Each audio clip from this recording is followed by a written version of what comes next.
nous parlons de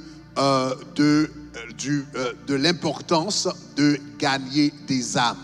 Nous devrions gagner des âmes pour Jésus.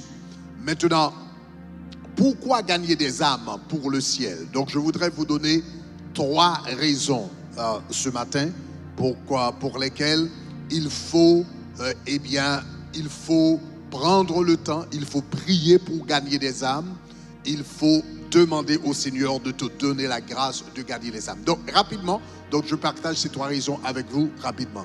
Numéro 1, pourquoi gagner des âmes? Numéro 1, parce qu'une âme est précieuse aux yeux de Dieu. Une âme est précieuse aux yeux de Dieu. Nous trouvons cela dans la parabole du semeur. La Bible dit, la parabole du royaume, dans Matthieu chapitre 13, la Bible dit, le royaume est semblable le royaume des cieux est semblable à un marchand. Matthieu chapitre 13, verset 45. Le royaume des cieux est semblable le royaume des cieux est encore semblable à un marchand qui cherche des perles. Il a trouvé une perle de grand prix. Il est allé vendre tout ce qu'il avait et l'a acheté. Quand Jésus parle du royaume, il dit le royaume de Dieu est semblable, encore semblable, à un marchand qui cherche de belles perles. Et il en a trouvé, une perle de grand prix. Il est allé vendre tout ce qu'il a. Le royaume de Dieu est semblable à un marchand. Un marchand, quelqu'un qui est prêt à payer pour recevoir ce qu'il veut.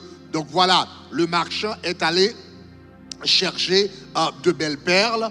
Donc quand tu es marchand, tu vas acheter afin de donner ce que tu as acheté ou bien revendre ce que tu as acheté à quelqu'un d'autre. Donc on se demande quel est ce marchand. Ce marchand, en réalité, ici, c'est une image de Jésus-Christ. C'est Jésus-Christ qui va chercher et il va trouver, et ce qu'il va trouver, les perles qu'il va trouver, il va remettre au Père. Il va remettre au Père. Jésus-Christ est venu dans le monde chercher de belles perles pour qu'il puisse les remettre au Père. Donc, dans ce texte, Jésus-Christ est assimilé à un marchand. La Bible dit, il est semblable à un marchand. Un marchand qui cherche de belles perles. Maintenant, quelles sont ces perles que Jésus-Christ cherche? Ces perles que Jésus-Christ cherche, ce sont des âmes. Les âmes des hommes aux yeux de Jésus sont des perles. Peu importe la condition sociale de la personne, que la personne soit riche, que la personne soit pauvre, qu'elle soit intellectuelle, qu'elle soit analphabète, qu'elle soit blanche, qu'elle soit noire. Quand Dieu regarde quelqu'un, quand Dieu regarde une personne, il voit une perle. Je me rappelle le grand évangéliste Reinhard Bonnke disait, une âme, c'est une âme. Une âme est une âme. Peu importe que ce soit l'âme d'un riche, l'âme d'un pauvre, l'âme d'un noir, l'âme d'un blanc, l'âme d'un mulâtre, l'âme d'un Américain, l'âme d'un Africain, une âme est une âme et Jésus-Christ est venu mourir à la croix pour les âmes. Est-ce que ça va, chers amis? Donc, la Bible dit que le royaume des cieux est semblable à un marchand qui est allé chercher de belles perles. Les âmes sont précieuses aux yeux de Dieu. Les âmes ont de la valeur aux yeux de Dieu. Donc vous voyez, chers amis, si vous remarquez, vous et moi, nous accordons de la valeur à des choses qui n'ont pas vraiment de grande valeur aux yeux de Dieu. Par exemple, nous autres, quand nous avons l'occasion, par exemple, une belle voiture, ça a de la valeur pour nous. Une Mercedes, une BMW, etc. Ça a de la valeur pour nous. Une belle maison, je ne sais pas, à Miami Lakes ou bien Weston, je ne sais plus, etc. Ça a de la valeur pour nous. quand nous arrivons à décrocher un diplôme, je ne sais pas, en médecine, en droit, etc., ça a de la valeur pour nous. Mais c'est intéressant, ce qui a de la valeur pour nous n'a vraiment pas grande valeur aux yeux de Dieu. Vous voyez, au ciel, une maison n'a pas de valeur.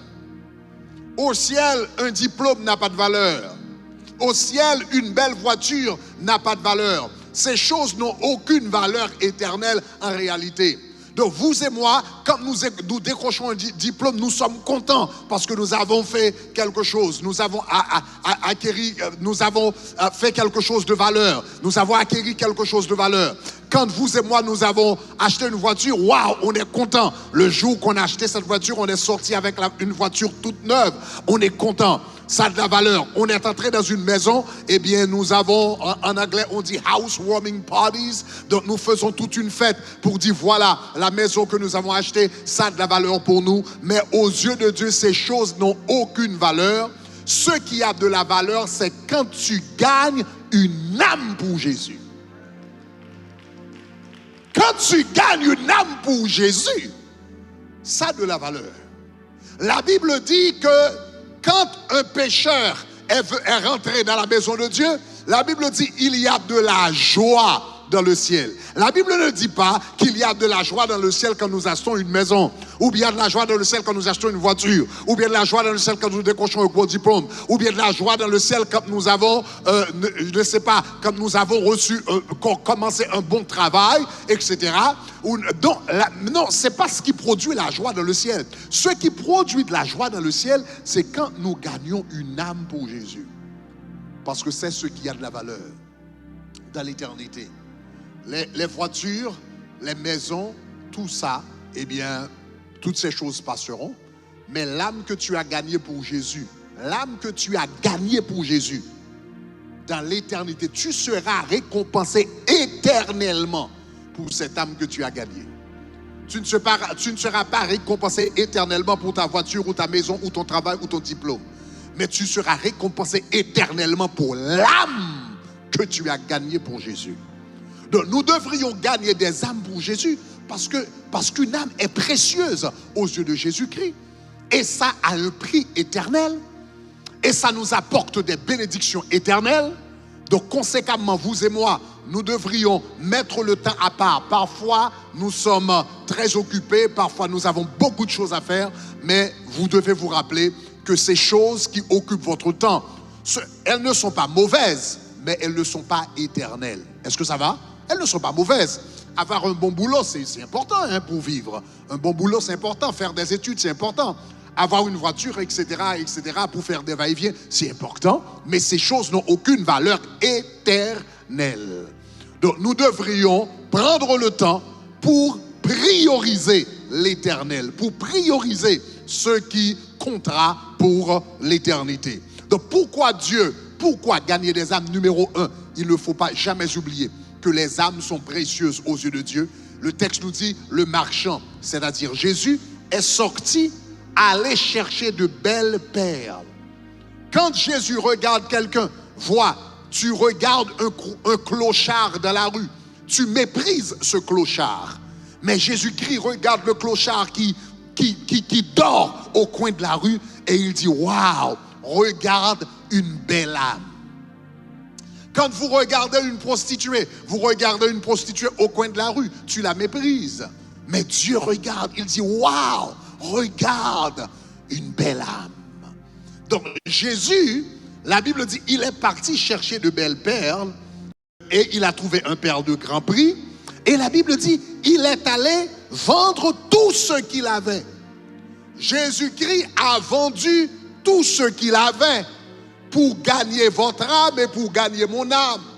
Dans l'Épître aux Corinthiens, la Bible dit, nous savons la grâce de notre Seigneur Jésus-Christ, de riche qu'il était, il s'est fait pauvre, afin que par sa pauvreté, nous soyons enrichis. De riche qu'il était, dans le ciel, Jésus-Christ était riche, mais il est venu sur la terre vivre comme un pauvre, né dans une étape, marcher, je ne sais pas, déambuler dans les rues sans avoir une maison, etc., etc., etc. Il est venu mener une vie de pauvre. Pourquoi? Pour gagner votre âme et pour gagner mon âme. La Bible dit, il a vendu. Donc si Jésus-Christ a fait tout ce sacrifice pour gagner des âmes, vous et moi, nous devrions faire des sacrifices pour gagner des âmes. Nous devrions faire des sacrifices pour gagner des âmes. S'il faut passer dans la maison du voisin, eh bien pour lui dire, Jésus t'aime, je t'invite à ces 40 jours de jeûne, eh bien il faut le faire. Si tu as un cousin qui habite à West Palm Beach et tu dois, je ne sais pas, prendre 1 heure de temps, eh bien de trajet pour aller dans la maison de cet ami et pour dire je t'invite à participer, tu dois le faire. Si tu dois prendre le temps maintenant après avoir fini de travailler, eh bien tu vas passer dans la maison de ton ami, eh bien pour prendre ton ami et lui dire eh bien viens avec moi à l'église, viens avec moi et participe à ces 40 jours. Si Jésus-Christ a fait le grand sacrifice de quitter le ciel et tout ce qu'il avait et de même mettre de côté sa divinité pour sauver, pour nous sauver, pour vous sauver, pour me sauver, pour nous sauver, eh bien nous devrions également faire des sacrifices pour gagner des âmes. Alléluia. Donc premièrement, nous devrions savoir qu'une âme a une valeur éternelle aux yeux de Dieu. La deuxième raison pour laquelle il faut gagner des âmes, c'est qu'une âme a une destinée éternelle.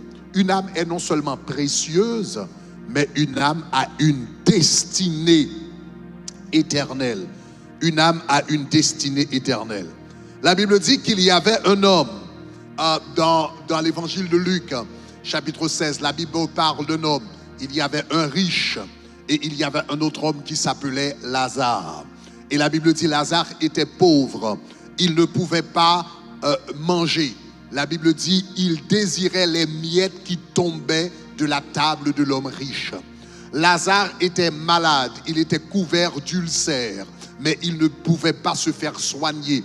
Donc la Bible dit les chiens léchaient les ulcères de Lazare parce qu'il n'avait pas les moyens de se faire soigner à l'hôpital.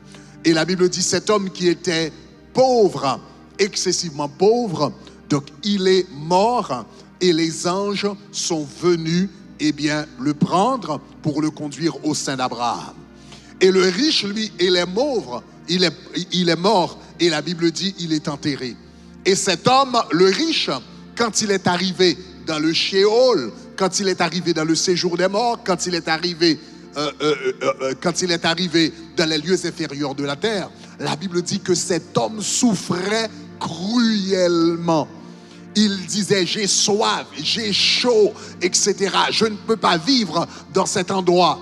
Et la Bible dit là où il était, il pouvait voir Abraham, il pouvait voir Lazare dans le sein d'Abraham. Donc le sein d'Abraham, c'est une autre expression pour le ciel.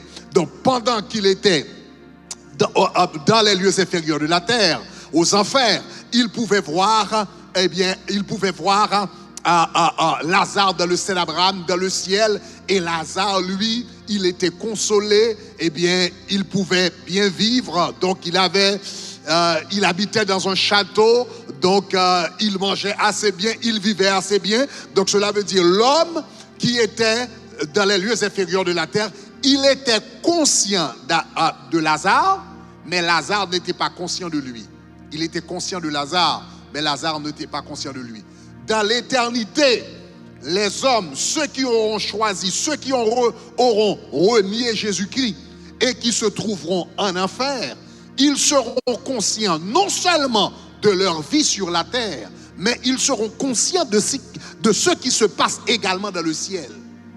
Donc cet homme était conscient. Donc il était conscient de sa vie sur la terre, parce que vous allez dans la parabole, la Bible dit que l'homme lui a répondu et lui a dit souviens-toi quand tu étais sur la terre, tu étais consolé, souviens-toi. Donc cela veut dire dans les enfers, on garde encore la mémoire, le souvenir de ce qui s'était passé sur la terre. Donc quelqu'un qui se trouve en enfer, il va se rappeler du fait que l'évangile lui a été présenté à plusieurs reprises et qu'il avait rejeté. il va se souvenir des choses. On garde la mémoire en enfer. Donc, dans les enfers, cet homme pouvait se rappeler de ce qui s'était passé sur la terre. Et deuxièmement, il était conscient également du ciel. Il était conscient du lieu qu'il pouvait être, mais qu'il avait choisi de ne pas être en rejetant l'évangile. Donc voilà, cet homme, il était conscient de la terre et il était conscient du ciel. Mais Lazare, lui, n'était pas conscient de cet homme. Lazare, lui, n'était pas conscient de cet homme, de l'homme riche. Et l'homme riche a dit, finalement, l'homme riche a dit, eh bien, s'il vous plaît, accorde-moi, donne-moi un peu d'eau. Accorde-moi la possibilité d'avoir un peu d'eau. Parce que Lazare, lui, il est consolé. Et la personne a répondu, il y a un grand gouffre qui nous sépare. Donc cela veut dire, là où tu es maintenant, il voulait changer de destination, il voulait changer de lieu, il voulait changer de location, il voulait changer de place, mais c'était trop tard. Chaque âme a une destinée éternelle. Cependant, du moment que l'avion est parti, tu ne peux plus changer la destination. Voilà pourquoi il faut prêcher l'évangile. Voilà pourquoi il faut gagner des âmes. Parce que chaque âme, non seulement a une destinée éternelle, chaque âme a une destination éternelle. Et la personne peut changer de destination. C'est comme quelqu'un qui veut, je ne sais pas, tu veux aller par exemple en Haïti, eh bien tu as le choix, pendant que tu es à Miami, l'avion n'est pas encore parti, l'avion n'a pas encore décollé, tu as la possibilité de dire, je vais aller au Cap-Haïtien ou bien je vais aller à Port-au-Prince. Tu as le choix de choisir entre Cap-Haïtien et Port-au-Prince aussi longtemps que l'avion est encore sur le sol et l'avion n'a pas encore décollé. Mais du moment que l'avion est décollé, l'avion a quitté l'aéroport, tu ne peux plus changer ta destination. Donc pendant que les hommes sont en vie, ils peuvent changer leur destinée et leur destination éternelle en acceptant Jésus-Christ comme leur maître et comme leur sauveur. Mais du moment qu'ils se sont fermés les yeux, maintenant l'avion a décollé, ils ne peuvent plus changer de destination. Donc cet homme se trouvait dans les lieux inférieurs de la terre et il voulait changer de destination, mais c'était trop tard. Donc voilà pourquoi vous et moi, nous devrions gagner des âmes. Donc si vous êtes à Miami, presque à chaque samedi, il y a des funérailles, n'est-ce pas, qui se font ici à Miami, tout près du cimetière. Il y a des dizaines de personnes, etc. Eh bien, des dizaines de personnes qui choisissent leur destinée éternelle. Ou bien, donc chaque samedi, on les voit, n'est-ce pas? Donc cela veut dire, nous devrions gagner des âmes pour Jésus. Parce que ces personnes que vous voyez, ils ont la possibilité de choisir leur destinée et leur destination éternelle pendant qu'ils sont encore en vie. Et vous et moi, nous avons l'opportunité de les aider à changer leur destination, à changer leur billet. Alléluia. Vous et moi, nous sommes des agents pour Jésus, qui aident les gens à changer de billet. Tu ne veux pas passer ton éternité en enfer. Tu veux aller dans la présence de Dieu. Donc la deuxième raison pour laquelle il faut gagner des âmes, c'est parce que chaque âme a une destinée éternelle et on peut la changer seulement pendant qu'on est sur la terre. Et troisièmement et finalement, il est important de gagner des âmes pour Jésus parce que gagner des âmes apporte la joie. Ça apporte la joie, apporte la vraie joie. Dans Luc chapitre 10, la Bible dit que Jésus-Christ avait appelé les disciples pour prêcher l'évangile. Il les a envoyés à prêcher l'évangile. Il a dit, prêche l'évangile du royaume, guérissez les malades, ressuscitez les morts, etc. Et la Bible dit qu'il avait envoyé 70 disciples. Et les disciples sont partis, ils sont allés prêcher l'évangile. Et la Bible rapporte dans Luc chapitre 10, le verset 17. Après avoir prêché l'évangile, au verset 17, la Bible dit, les 70 revinrent avec joie, disant, Seigneur, les démons même nous sont soumis en ton nom. Donc, les disciples sont allés partir, ils sont allés prêcher l'évangile du royaume. Ils sont allés gagner des âmes pour Jésus-Christ.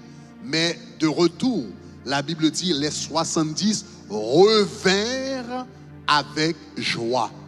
Pourquoi gagner des âmes pour Jésus? Parce que gagner des âmes nous communique la joie de Dieu.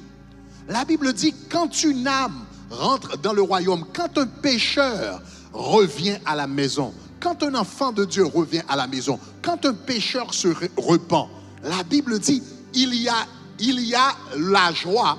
La Bible dit, il y a de la joie devant les anges. Maintenant, c'est très très intéressant que nous avons tendance à dire que les anges se réjouissent quand quelqu'un donne sa vie à Christ ou quand quelqu'un se repent de ses péchés. Mais ce n'est pas ce que la Bible dit. La Bible dit, il y a de la joie par devant les anges. Donc, qui est celui qui se réjouit par devant les anges? C'est Dieu lui-même qui se réjouit. Et les anges regardent Dieu. Ce ne sont pas les anges qui se réjouissent, ce sont les anges qui regardent Dieu se réjouir du fait qu'un pécheur s'est repenti et est entré dans le royaume de Dieu. Est-ce que ça va, chers amis? Donc, en réalité, la joie, c'est la joie de Dieu. Quand nous gagnons une âme pour Jésus, c'est Dieu lui-même qui se réjouit du fait que nous ayons gagné cette âme. Et maintenant, cette joie que Dieu, lui, ressent, il nous communique cette joie par le Saint-Esprit. Donc, quand nous gagnons une âme, non seulement Dieu est content, mais soudainement, nous également, nous sommes contents. Nous ne savons pas d'où vient cette joie, mais soudainement, on est rempli de joie quand on a gagné une âme pour Jésus. Donc voilà, laissez-moi vous dire, si vous êtes un chrétien dépressif, si vous êtes un chrétien qui vit totalement dans la tristesse, si tu es un chrétien et la vie n'a aucun sens pour toi, si tu veux chasser de la dépression de ta vie, tu veux chasser la tristesse, tu veux chasser ce sens de non-sens que vous vivez, eh bien laissez-moi vous dire, ce que vous devriez faire, c'est gagner les âmes pour Jésus. C'est impossible d'être un chrétien qui gagne des âmes pour Jésus, qui transforme des vies pour Jésus et être dépressif. Tu peux avoir un moment de tristesse, mais tu ne vas pas être dépressif parce que si tu gagnes des âmes pour Jésus, tu gagnes des âmes pour le ciel, tu gagnes des âmes pour l'éternité. Dieu lui-même va t'accorder sa joie. Dites-moi gloire. La Bible dit, les disciples sont revenus avec joie parce qu'ils avaient gagné des âmes pour Jésus. Donc, quand on gagne des âmes pour Jésus, on est heureux. On est rempli de joie. On reçoit une joie surnaturelle. Je ne parle pas de ce type de joie que vous avez quand vous avez acheté une maison, une voiture, etc. Non, je parle d'une joie surnaturelle qui transcende les circonstances quotidiennes. La Bible dit, l'apôtre Paul, dans l'épître aux Philippiens, l'apôtre Paul dit, réjouissez-vous dans le Seigneur. Je le répète, réjouissez-vous. L'apôtre Paul a prononcé cette phrase à plusieurs reprises dans l'épître aux Philippiens. Mais la grande question, c'est où était l'apôtre Paul quand il écrivait la lettre aux Philippiens? Il était en prison. Voilà un homme qui est en prison. Voilà un homme qui est enfermé dans des chaînes. Voilà un homme qui a perdu sa liberté. Voilà un homme qui ne peut pas manger convenablement, proprement, qui n'a pas 3 nourritures par jour. Voilà un homme qui n'a pas beaucoup de vêtements. Voilà un homme qui n'a pas de chauffage, qui vit misérablement avec des chaînes dans une prison. Et il est en train d'écrire aux autres pour dire, réjouissez-vous. Je le répète, réjouissez-vous. Mais c'est bizarre. C'est bizarre. Ça aurait dû être l'inverse. Ça aurait dû être ce sont les gens de l'extérieur qui auraient dû écrire à l'apôtre Paul pour lui dire consolez-vous, etc., réjouissez-vous malgré les circonstances. Mais c'est l'apôtre Paul qui se trouve dans les chaînes, dans une prison, dans des conditions misérables, qui est en train d'écrire aux gens de l'extérieur réjouissez-vous. Il était rempli de joie malgré les chaînes. Il était rempli de joie malgré le froid. Il était rempli de joie malgré le manque de nourriture. Il était rempli de joie malgré les mauvais traitements. Il était rempli de joie. Mais pourquoi était-il rempli de joie? À la fin de l'épître aux Philippiens, la Bible dit, Paul dit, les gens de la maison de César vous saluent. Les gens de la maison de César vous saluent. La maison de César, c'est une référence aux soldats. C'est une référence aux soldats. Cela veut dire pendant qu'il était dans la prison, il amenait les soldats à Jésus. Les gens de la maison de César, les disciples de César, les serviteurs de César. Cela veut dire les soldats romains. Il était en train de gagner des âmes de la prison. Et puisqu'il était en train de gagner des âmes de la prison, malgré les chaînes, malgré le froid, malgré la faim, malgré le manque de nourriture, malgré les mauvais traitements, mais puisqu'il amenait des prisonniers, il amenait des soldats à Jésus, eh bien Dieu lui a accordé une joie surnaturelle que même lui ne pouvait pas expliquer, parce que quand tu gagnes des âmes pour Jésus, il t'accorde sa joie. Alléluia. Donc chers amis, nous devrions gagner des âmes pour Jésus. Une âme est précieuse aux yeux de Dieu. Une âme a une valeur éternelle.